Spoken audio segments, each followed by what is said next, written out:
सब महापुरुष हैं, मेरे अनंत जन्मों के भाग्य उद्देश्य से जो मुझे आपका दर्शन हुआ है, इसलिए आकाशवाणी ने सत्कर्म कहा था। और सत्कर्म के विषय में आपको बताना है कि सत्कर्म है क्या। पहली बात तो यह है कि ज्ञान वैराग्य का बुढ़ापा दूर कैसे।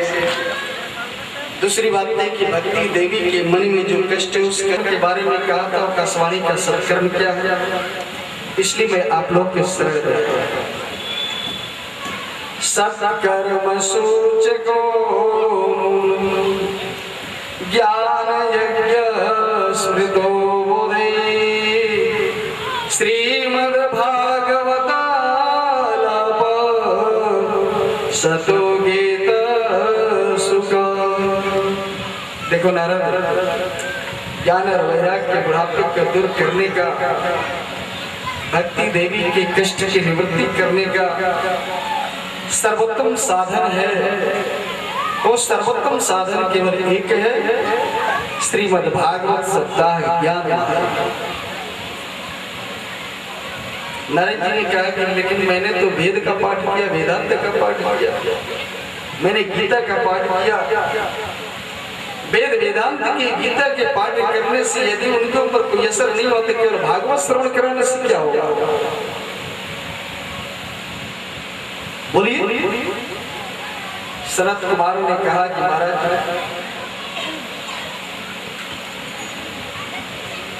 जरा ध्यान दीजिए, वेद क्या है? वृक्ष है। वेद वृक्ष है और भागवत उसका फल है। वृक्ष के फल कभी होता है क्या? बिना वृक्ष के फल होता है? बिना वृक्ष के फल नहीं होता है।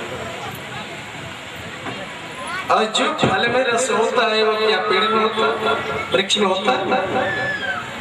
यद्यपि उस फल में जो रस होता है वृक्ष की जड़ से ही फल में रस जाता है।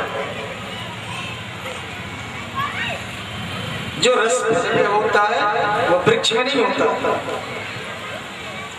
और जो स्वाद फल में होता है वृक्ष में होता है क्या? यद्यपि रस वृक्ष की जड़ से ही आता है।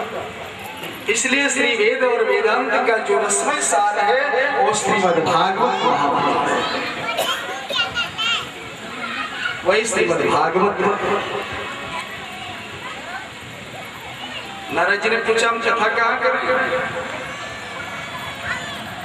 सनत कुमार ने उनसे कहा कि हरिद्वार में कथा करो, गंगा जी के किनारे व्यास जी के बगल में सुंदर वेदियों का निर्माण हुआ, तुलसी जी की स्थापना हुआ।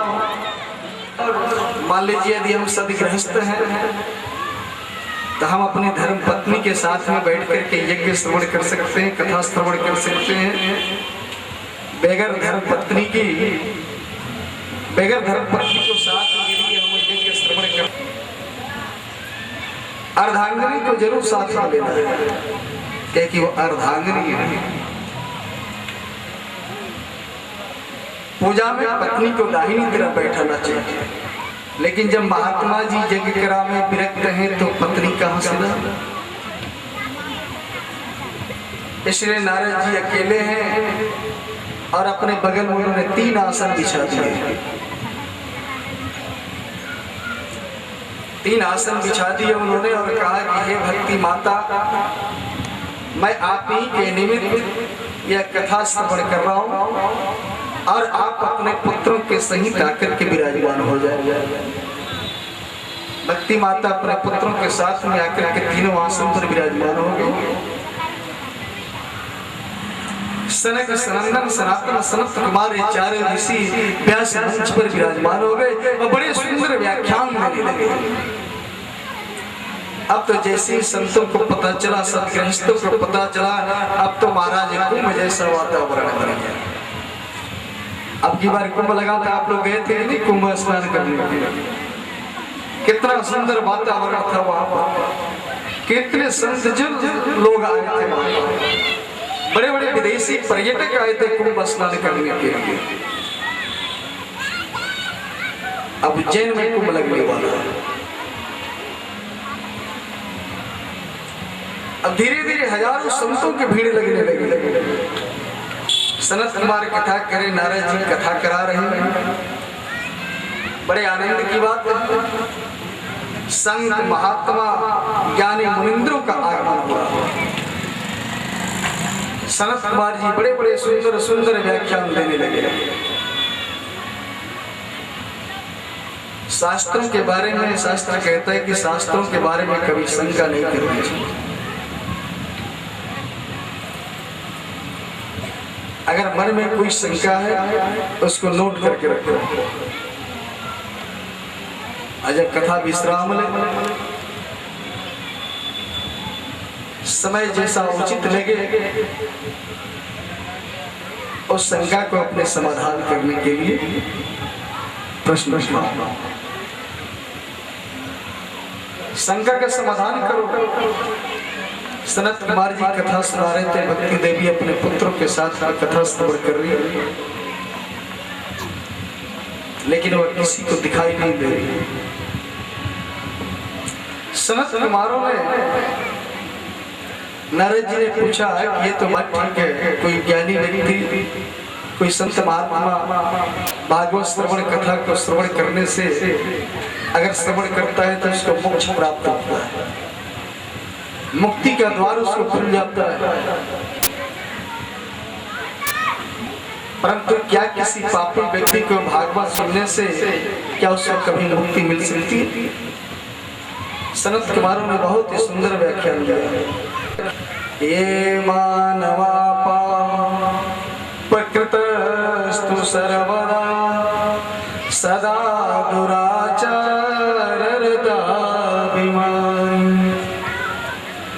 क्रोधाग्निदग्धा कुटिलाशकामिन सप्तायज्ञेन कलो। जिस मनुष्य ने कभी जीवन में धर्म का कार्य नहीं किया, जिस मनुष्य ने जीवन में कभी सत्कर्म नहीं किया, सदा ही उसके दिमाग दुराचार परायण वृत्तियां बन गई। किसी संत विद्वान से कथा को श्रवण करता है उसको भी मोक्ष प्राप्त नहीं होता। बोलिए गोविंद भगवान की।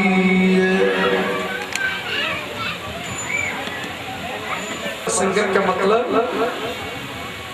माँ किसी बिरादरी का और पिता जो है किसी बिरादरी का। इससे जो संतान उत्पत्ति जन्म लेते हैं उनको वर्ण संकर कहा जाता है।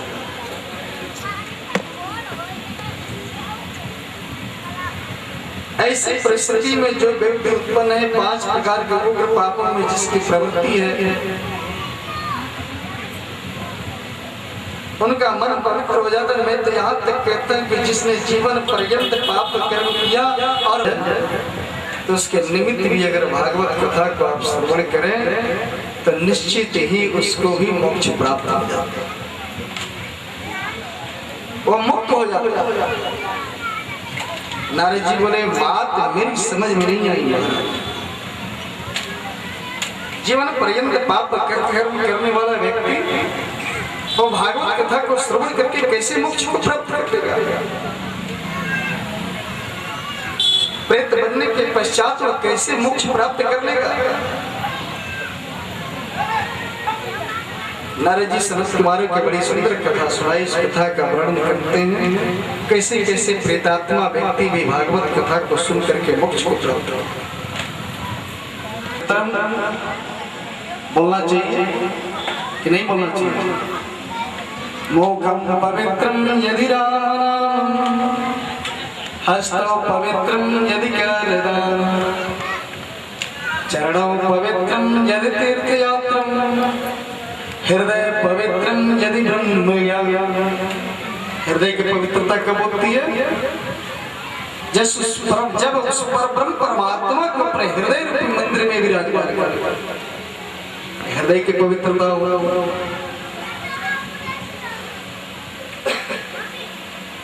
और इस मुख से जब परब्रह्म परमात्मा के नाम का कीर्तन करते हैं तो इससे मुख की पवित्रता होगा। तीर्थ यात्रा करने से पवित्र हो जाओ। लेकिन घर में अगर माता और पिता है तो तीर्थ करने की कोई जरूरत नहीं है, आपका कोई अधिकार नहीं है। अगर आप तीर्थ यात्रा करना चाहते हैं तो आप अपने माता और पिता को साथ में लेकर के जाइए तीर्थाटन करने के लिए।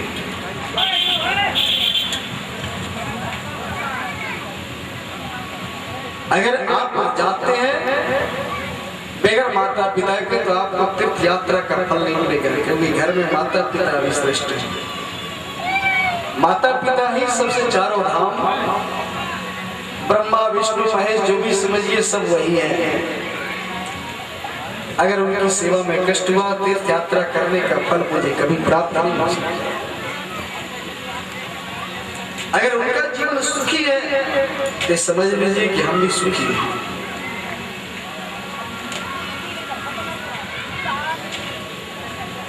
माँ का स्थान कभी कोई नहीं दे सकता। माँ माँ होती है, क्योंकि मुझे जानते हैं जब माँ एक संतान को जन्म देती है कितनी पीड़ा होती है उस प्रसव के बाद। जब जन्म देती है तो कितनी पीड़ा होती है। 2000 बिच्छुओं के जैसे एक डंक मारता है बिच्छू, कितना दर्द होता है। छटपटाते रहते हैं, लगता है कि दिन में ही आकाश में तारामंडल दिखाई दे रहा है ना। आपको पीड़ा हुआ क्या करें, क्योंकि माँ का कर्ज कभी हम उसके कर्ज से ऋण नहीं हो सकते। माँ के कर्ज को कभी हम भर नहीं सकते। सर्दी से, गर्मी से, जाड़े से माँ ने मुझको बचाया, पाला पोसा, पाल पोस करके बड़ा किया। जब उसी माँ और पिताजी की सेवा करने का मौका आया तो बड़ा बेटा कहता है मैं तुम्हारा पुत्र मैं नहीं करूँगा। तुमने सारी संपत्ति सोना चांदी तो छोटे बेटे को दे दिया, हमको क्या दिया, जाओ भाग जाओ वहां से, मैं नहीं सेवा करूँगा। लेकिन अरे मूर्ख, तुमको उस माँ ने क्या नहीं दिया, सब कुछ दे दिया, तुमको पाल पोस करके बड़ा कर दिया, और आज कहते हैं कि तुमने हमको क्या दिया।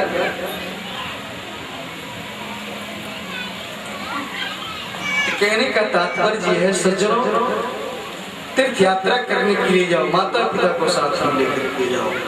नहीं जाने की इच्छा है, घर में माता पिता की सेवा करो, वह तीर्थ यात्रा करने के ही बराबर फल मिलेगा। बोलिए बाल कृष्ण भगवान की जय, कृष्ण कन्हैया लाल की जय। आइए 2 मिनट प्रभु के नाम का संकीर्तन करते हैं। सभी ताली बजाइए और उसको बोलिए।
गोपियों के घर में घुस करके माखन छिड़क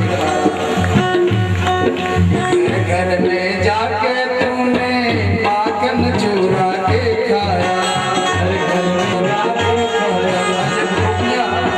शिकायत लेकर के जाती है तो क्या कहते हैं,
चलेगी।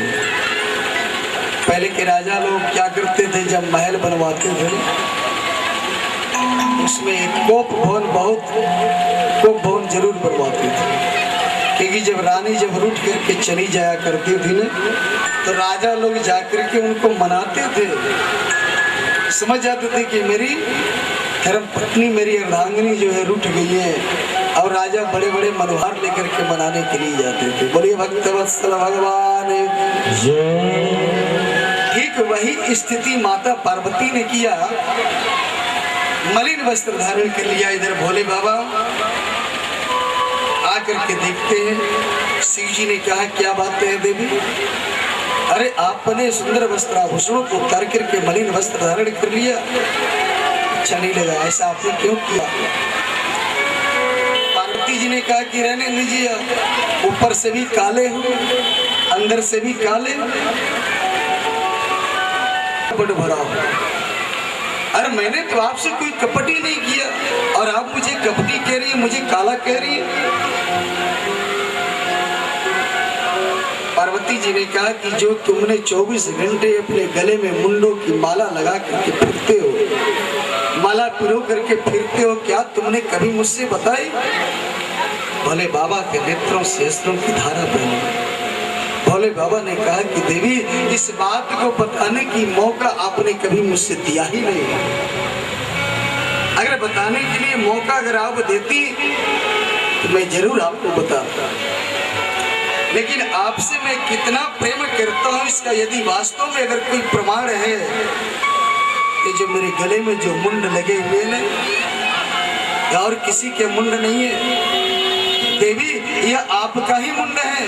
आप जब आप तो परम्बा हो, आप तो जगत जननी हो, आप जगत माता हो, जगत की कल्याण के लिए आपका बार बार अवतार होता है। और जब जब आप इस धरती पर अवतार लेती हैं, जब जब आप अपने शरीर का परित्याग करती हैं, तो आप कपटी ही नहीं महाकपटी निकल गए बाहर। आपने कौन सी ऐसी दवा खा रखी है कि आपकी मृत्यु नहीं होती, मुझे बार बार मरना पड़ता है, जब बार बार जन्म लेना पड़ता है? भोले बाबा के नेत्रों से आंसू भरे, आंखें उनकी डबडबा गई। एक देवी अद्भुत कथा अमृत का पान किया, और वह अमृत श्रीमद् भागवत कथा अमृत, उस अमर कथा का पान करने की वजह से मेरा जन्म कभी नहीं होता, मेरी मृत्यु कभी नहीं होती है देवी। माता पार्वती चरणों में टिक करके बोली, स्वामी वह अमृत मुझे भी पिला दीजिए, मैं इस अमृत का मैं भी पान करना चाहती हूँ। भोले बाबा ने कहा कि अमर कथा श्रवण करने की पहला विधान भागवत की कथा सन्मुख बैठ करके श्रवण करना चाहिए।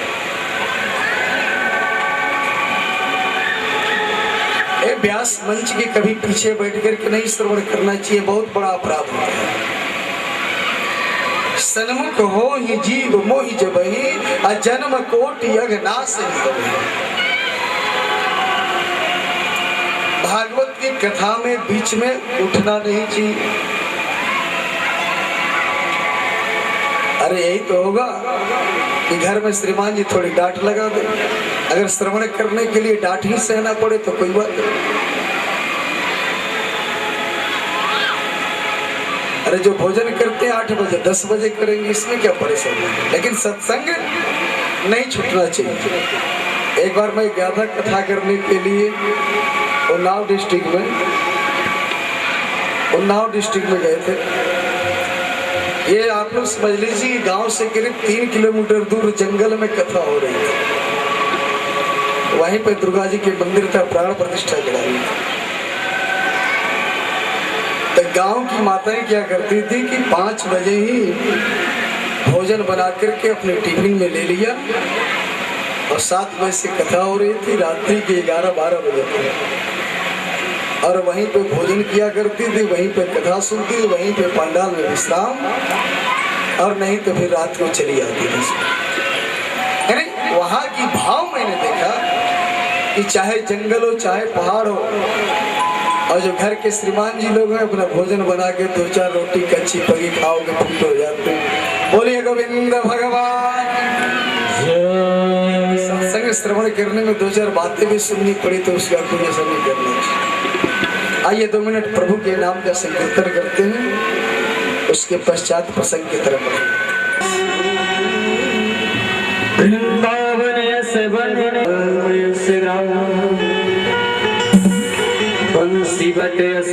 नहीं कृष्ण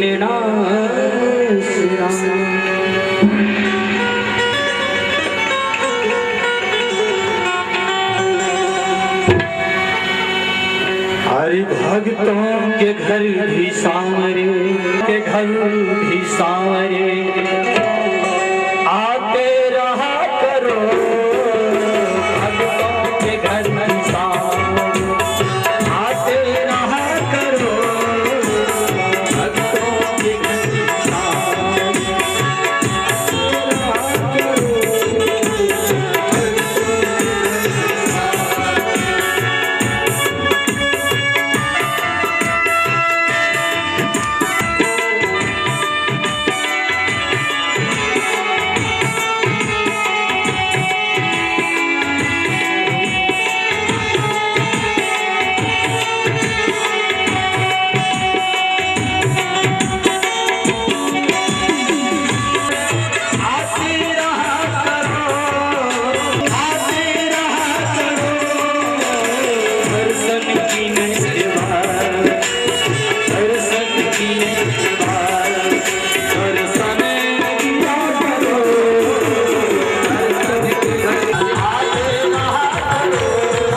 झूठे बैर आते रहा करो, नहीं के झूठे बैर आते रहा करो, भक्तों के घर भी सावरे आते रहा करो, भक्तों के घर भी सावरे।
सभी बच्चों का कहना है प्रतिभा परमात्मा से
पांचवी बात बता रहा था कि भागवत की कथा में सोना नहीं चाहिए,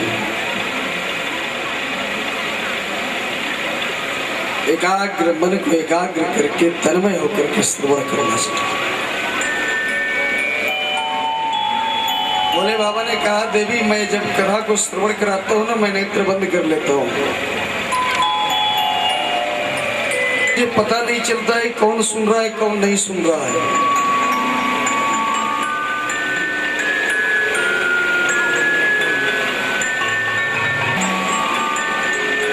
घर में बच्चे कहते हैं ना, दादा दादी नाना नानी से, दादी जी कथा सुनाओ, कहानी सुनाओ।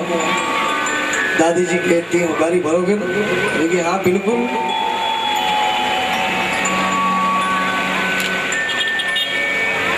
हाँ हाँ कहते हैं बच्चे, तो दादी जी कहानी सुनाने शुरू कर देती है। तो भोले बाबा ने कहा कि जब तक तुम उगारी नहीं भरोगी तब तक मैं समझूंगा कैसे मेरे नेत्र बंद रहेंगे। तो संस्कृत में ओम शब्द तुमको कहना है, तब मैं समझ जाऊंगा कि आप जगी है। कथा प्रारंभ किया। भोले बाबा ने कैलाश पर्वत पर निकल करके बाहर देखा, कोई पक्षी नहीं, कोई कुछ नहीं है वहां पर। एक वही पक्षी और पक्षिणी का वही अंडा पड़ा हुआ था।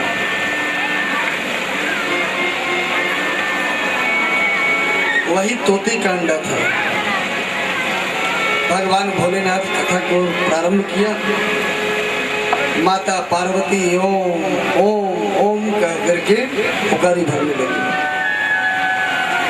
लेकिन पहले दिन की कथा जैसे ही विश्राम हुआ, पीछे जो पड़ा हुआ तोते का अंडा था वह साबुत हो गया। उस अंडे में जीव का प्रादुर्भाव हो गया। दूसरे दिन की कथा के प्रभाव से वह अंडा फूट गया। तीसरे वह पक्षी, उसमें से जब अंडा फूट गया तो उसमें से सुंदर पक्षी निकला। तीसरे दिन की कथा को बड़े मन लगा करके वह श्रवण कर रहा है, सुन रहा है,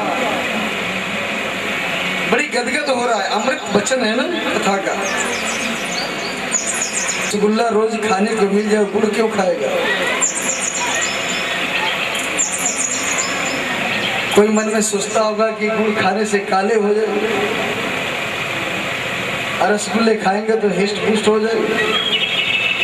बोलिए गोविंद भगवान की। तो जिसको रसगुल्ला खाने की आदत है गुड़ क्यों खाएगा? तो चौथे दिन तो भगवान कृष्ण की जन्म की कथा है। पक्षी बड़े गदगद से सुन रहा है अपने घोंसले में बैठकर। माता शिव जी ने माता पार्वती जी की जो कथा सुनाई थी, मेरी और आपकी तरह नहीं सुनाई। चौथे दिन तक कथा श्रवण कराते रह गए। शरीर में थकावट तो आई। पहले दिन की कथा शाम को जैसी पूरी हुई,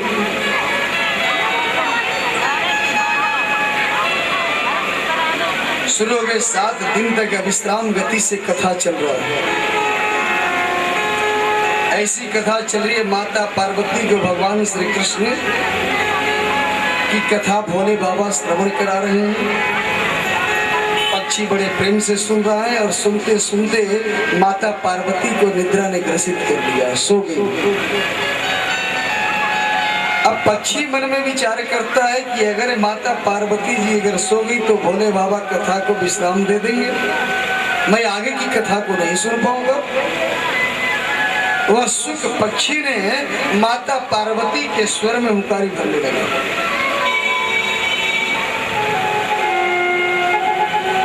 भगवान शंकर ने कहा कि देवी पार्वती जब श्री उद्धव जी को पता चला ना कि प्रभु श्री कृष्ण अपनी लीला को समाप्त करके यहाँ से जाने वाले हैं, तो उद्धव ने आकर के प्रणाम किया, चरणों में प्रणाम किया और प्रश्न कर दिया, योगी से योग विन्यास। बताइए त्याग क्या चीज है, वैराग्य क्या है, संन्यास क्या है? एक ज्ञान में प्रसंग जब श्री उद्धव जी ने पूछा तो इसको सुनते सुनते माता पार्वती को निद्रा ने ग्रसित कर लिया, सो गई। और हुकारी भर रहा है पक्षी। कथा की जैसी विश्राम लिया, अंतिम दिन का भोले बाबा ने जोर से जयकारा लगाए, बोलिए कृष्ण कन्हैया लाल की, गोविंद भगवान की। जोर से जयकारा लगाई, माता पार्वती की निद्रा खुल गई। नेत्र बंद करके भगवान भोलेनाथ माता पार्वती को कथा श्रवण करा रहे। जबकि तो लगी जाती है, कथा विराम लिया, इसलिए पक्षी ने पार्वती जी के स्वर में हुंकारी भर लिया। पार्वती जी बोली कि महाराज, भगवान फिर श्री कृष्ण ने उद्धव से क्या कहा, शंकर जी ने कहा क्या कहा, सारी कथा होगी देवी, तुमको पता नहीं चला। माता पार्वती बोली कि यो तो मुझे निद्रा ने ग्रसित कर लिया, तुम सो गई थी तो तुम्हारे स्वर में हुंकारी कौन भर रहा था?